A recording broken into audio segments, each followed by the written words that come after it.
ब्रह्मचर्य। ब्रह्मचर्य का अर्थ है ब्रह्मा अर्थात परम तत्व में विचरण करना। दूसरे शब्दों में अपने मन, संयम और सदाचार द्वारा उत्कृष्टता की ओर मन, वचन और कर्म से अग्रसर होना। यह जीवन की उच्च भूमिका है। इसके लिए दीर्घकालीन अभ्यास की आवश्यकता है। ब्रह्मचर्य का दूसरा अर्थ है जननेंद्रियों का संयम। वस्तुतः ब्रह्मचर्य एक प्रकार का व्रत और तप है जिसके द्वारा मनुष्य को जीवन साधना में निरत रहना पड़ता है। ब्रह्मचर्य सबसे श्रेष्ठ तपश्चर्या है।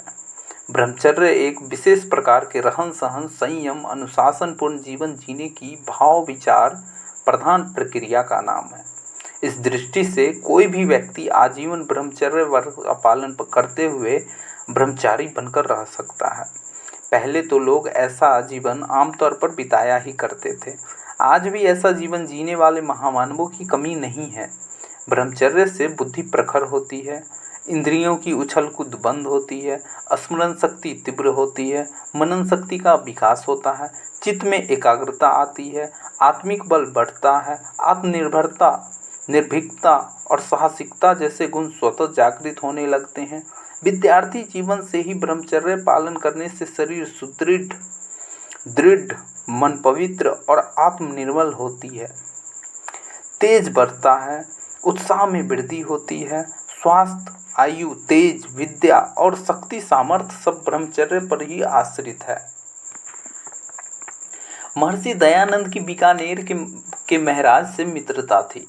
वे अक्सर स्वामी जी से अपने ब्रह्मचर्य की शक्ति के प्रदर्शन की बात कहा करते थे, पर स्वामी जी हंसकर टाल देते थे। एक दिन महाराज 4 घोड़ों की बग्घी जोतकर प्रातः भ्रमण के लिए तैयार हुए। कोचवान ने घोड़े को चलने के लिए बहुत चाबुक फटकारा। घोड़े पूरी ताकत लगाकर बढ़े किंतु 1 इंच भी आगे न बढ़ सके। वाह, क्या बात है! यह देखने के लिए नरेश ने पीछे मुड़कर देखा तो पाया कि महर्षि ने एक हाथ से बग्घी पकड़ रखी है। वे संयमी की शक्ति देखकर आश्चर्यचकित रह गए। भारतीय परंपरा में आयु को 4 भाग या 4 आश्रमों में बांटा गया है। पहला भाग, जो कि जन्म से लेकर 25 वर्षों तक का माना जाता है, उसे ब्रह्मचर्य आश्रम कहते हैं, जिसके अनुसार जीवन के इस काल में युवकों को संयम, अनुशासन में रहते हुए अपने लिए उचित एवं योग्य हर प्रकार की विद्याओं का अध्ययन करके पूर्ण विकसित एवं सुरक्षित बनकर भावी जीवन में प्रवेश करने की तैयारी करनी चाहिए। सदा जीवन एवं उच्च विचार उनके आदर्श होना चाहिए। आदेशों की विद्वानों ने भी ब्रह्मचर्य के महत्व को स्वीकार किया और उनकी बड़ी प्रशंसा की है। अमेरिका के प्रसिद्ध प्राकृतिक चिकित्सक डॉक्टर बेनेडिक्ट लुट्सा का कथन है, जितने अंशों तक जो मनुष्य ब्रह्मचर्य की विशेष रूप से रक्षा करता है, उतने अंश तक वह मनुष्य विशेष महत्व का कार्य कर सकता है। प्रोफेसर रॉबिन्सन ने सम्मति दी, ब्रह्मचारी की बुद्धि कुशाग्र और विशुद्ध होती है, उसकी वाणी मोहक होती है, उसकी स्मरण शक्ति तीव्र होती है, उसका स्वभाव आनंदी और उत्साही होता है। डॉक्टर गोल एमडी का मत है, ब्रह्मचर्य से आध्यात्मिक शक्ति मिलती है। शरीर में वीर्य के संचय से और व्याप्त होने से देवी शक्ति में अद्भुत वृद्धि होती है। नेपोलियन जब 25 वर्ष की आयु तक काम सुख तो क्या नारी के प्रति भी आकृष्ट नहीं हुआ। न्यूटन के मस्तिष्क में यौन आकर्षण उठा होता तो अपना बुद्धि कौशल सृष्टि के रहस्य जानने की अपेक्षा अपरिमित काम सुख प्राप्त करने में झोंक दिया होता।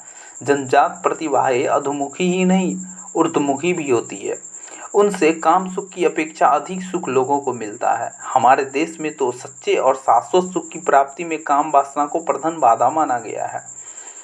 रामकृष्ण परमहंस विवाहिक होकर भी योगियों की तरह रहे। स्वामी रामतीर्थ और भगवान बुद्ध ने तो ऊर्ध्व सुख के लिए युवा तरुणी पत्नी का त्याग तक कर दिया था। महात्मा गांधी ने 36 वर्ष की अवस्था के बाद काम वासना को बिल्कुल नियंत्रित कर दिया था, तो भी उनके जीवन में प्रसन्नता का फव्वारा फूटता रहता था। वस्तुतः यौन उल्लास को सही दिशा में मोड़ देना ही काम बीज का परिष्कार है। भलातः मन पर अंकुश लगाने के स्थान पर कड़ी तितिक्षा का मार्ग अपनाने के वजह की सामर्थ्य को सही दिशा दे दी जाए तो अनेक फलदायी परिस्थितियां उत्पन्न की जा सकती हैं। ब्रह्मचर्य का प्रभाव। ब्रह्मचर्य पालन का अनिवार्य पहलू है। ब्रह्मचर्य के बल पर मनुष्य के अनेक गुण विकसित होते हैं। संसार में कुछ भी निरोग, रूपवान, कांतिवान, मनोहर, सुंदर और जो कुछ वीरता, ओज, पराक्रम, बुद्धिमत्ता, सौम्यता, श्रेष्ठता आदि गुणों से जो कहा और समझा जाता है वो सब ब्रह्मचर्य का ही प्रतिफल है। ब्रह्मचर्य पालन करने वाला व्यक्ति ही वीरता और विजय का वर्ण करता है, जबकि ब्रह्मचर्य का अभाव पतन, पराभव और विनाश का ही हेतु बनता है। फिर भी वर्तमान की विडंबना यह है कि नित्य प्रति के जीवन में ब्रह्मचर्य का अभाव ही दृष्टिगोचर होता है। वे युवा जो ब्रह्मचर्य की रक्षा नहीं कर पाते, डरपोक, दीनहीन, रोगी और दुर्बल होते हैं। ब्रह्मचर्य से ही पुरुषार्थ बढ़ता है। जो पुरुषार्थी है वही साहस और हिम्मत से काम लेता है, कठिनाई का मुकाबला करता है, उत्साही, सजीव, शक्तिशाली और दृढ़ निश्चयी होता है। उसे रोग नहीं सताते, वासनाएं चंचल नहीं बनाती, दुर्बलताएं विवश नहीं करती। वो प्रभावशाली व्यक्तित्व प्राप्त करता है। दया, क्षमा, शांति, परोपकार, प्रेम और सद्भाव उसके जीवन में उच्छकते रहते हैं। जो कम से कम 25 वर्ष की आयु तक मन, वचन और कर्म से दृढ़तापूर्वक ब्रह्मचर्य का पालन करते हैं, वे स्वयं को जीवनी शक्ति से भरपूर महसूस करते हैं। वे ओजवान और बलवान बनते हैं। उनके अंग अंग पर सौंदर्य झलकने लगता है। उनके मुखमंडल पर अभिनव आभा देखी जा सकती है। ब्रह्मचर्य का पालन न करने वाला व्यक्ति हीनत्व की भावना से ग्रसित रहता है। उसका किसी काम में मन नहीं लगता, सुस्त रहता है, स्वभाव चिड़चिड़ा हो जाता है, क्रोधी बन जाता है। उसके मन में गंदे कामुक विचार घुमड़ते रहते हैं। वो अश्लील चित्र देखना और अश्लील किताबें पढ़ना पसंद करता है। श्रृंगार प्रधान उपन्यासों, विषय वासना संबंधी पुस्तकों में ही रस लेता रहता है। गंदी फिल्में, गंदी गीत, अश्लील हरकतें, बस यही उसकी नियति बन जाती है। जिसका मन मस्तिष्क इन हरकतों में लगा हो, क्या वो विद्यालयीन पढ़ाई में रुचि लेगा? ऐसा लड़कियां न पढ़ते हैं और न औरों को पढ़ने देते हैं। सोचिए इनसे आप कैसे बचेंगे। यह तो एक असंयमी की मानसिक स्तर की बात हुई। अब उसकी शारीरिक स्थिति को देखते हैं। शरीर में कमजोरी, पिंडलियां सूती हुई, त्वचा मुरझाई हुई, कपोल धसे हुए, नेत्र रूखे, गालों पर मुहासे के दाग, झाई, काले चकते, जोड़े में दर्द, हथेली और तलबे पसीजना, अपच और कब्जियत, रात में स्वप्न दोष, आंखों के सामने अंधेरे छा जाना, थोड़े से परिश्रम से थक जाना, चक्कर आना, मूर्छा आ जाना आदि वे शारीरिक कमजोरियां हैं जो ब्रह्मचर्य का पालन न करने वालों युवकों में प्रायः पाई जाती है। यहाँ तक कि ऐसे युवकों को गर्मी, सुजाक आदि निंदनीय रोग घेर लेते हैं। विजय प्राप्त करके देवता महर्षि दत्तात्रेय के पास आए और पूछने लगे, भगवान 2 बार पराजय और अंतिम बार विजय का रहस्य क्या है? महर्षि ने बताया कि जब तक मनुष्य सदाचारी संयमी रहता है तब तक उसका पूर्ण बल विद्यमान रहता है, और जब वो कुपथ पर चला जाता है तो उसका आधा बल छीन हो जाता है। पर नारी का अपहरण करने की कुचेष्टा में असुरों का बल नष्ट हो गया था। इससे उन्हें जीतना सरल हो गया। ब्रह्मचर्य की रक्षा करें। किशोर अवस्था से यौवन में प्रवेश करने का समय बड़ा नाजुक होता है। यदि युवक संभल जाए तब तो ठीक है, अन्यथा बिगड़ने और कुमार्ग पर जाने के लिए समाज में इतने प्रलोभन फैले हुए हैं, अच्छे परिवारों के युवक भी बुरे मार्ग पर कदम बढ़ाने लगते हैं। यौवन ब्रह्मचर्य पर निर्भर है। संयम से रहिए, यौवन की रक्षा स्वतः हो जाएगी। टेलीविज़न, सिनेमा, गंदा साहित्य, ये तीनों युवकों का मटियामेट करने में लगे हैं। ये अश्लीलता भड़काते हैं और युवकों को गंदी राह बताते हैं। आप घरों में टेलीविज़न देख रहे हैं, पर देखते समय केवल उसी पर ध्यान केंद्रित कीजिए जिसका जीवन निर्माण से निकट का संबंध हो। फोर को देखकर क्या करोगे? उसे छोड़ दीजिए, सार तत्व को ग्रहण कर लीजिए। अगर आप इस प्रकार की निर्णायक शक्ति विकसित हो गई तो आप टेलीविज़न, सिनेमा के कुप्रभाव से बचे रह सकते हैं। केवल मनोरंजन करने वाले अथवा ज्ञान प्रदान करने वाले सीरियल ही देखें।